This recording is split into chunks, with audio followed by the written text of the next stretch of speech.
Kamusta ka, Miss Friendly? Nais kong ibahagi sa inyo ngayon ang aking kwentong pag-ibig.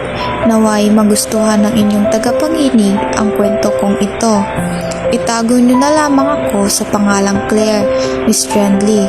Meron akong ka-long distance relationship o LDR. Una kaming nagkakilala nang naging karelasyon ko dito sa Facebook. Buwan ng Hulyo noon, Miss Friendly. Kasalukuyan akong nakahiga. Kakarating ko lang kasi noon sa bahay. Galing kasi ako sa paghahanap ng trabaho. Nang biglang tumunog ang cellphone ko. Isang Facebook notification ang natanggap ko. Isang friend request mula kay Mark Enriquez.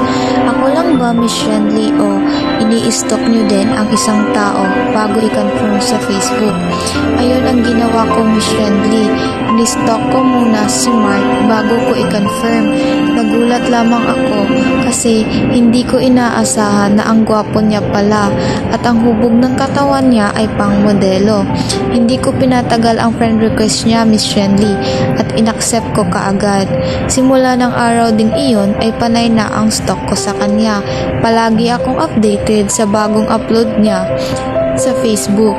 Sa gawi kong iyon, Miss Friendly, ay pwede na siguro akong tawaging stalker.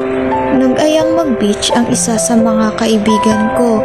Kaagad naman akong sumama, Miss Friendly. Wala akong ibang ginawa doon sa beach kundi ang mag-picture at maligo.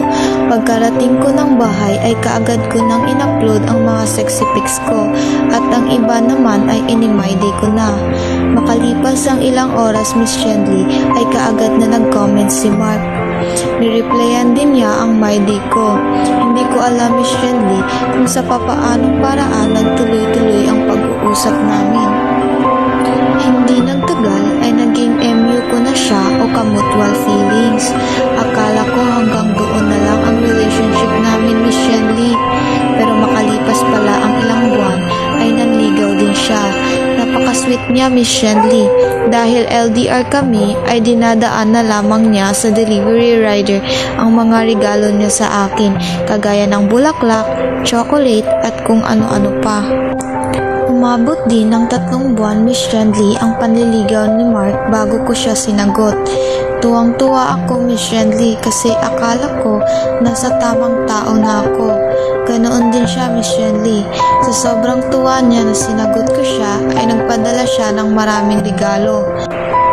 Makalipas ang ilang linggo, ay ibinigay na namin sa isa't isa ang social media accounts, kasama ang bank account, sa sobrang tiwala ko sa kanya. Nang panahon ding iyon ay iniiwasan namin ang tampuhan, selosan, at lalo na ang pag-o-overthink. Dahil LDR relationship kami, Miss Friendly, ay palagi kaming nag-video call. Buti na lang at hindi masyadong strict ang pinapasukan naming trabaho. Sa bawat pag-uusap namin sa pang-araw-araw ay walang video call na hindi natatapos ng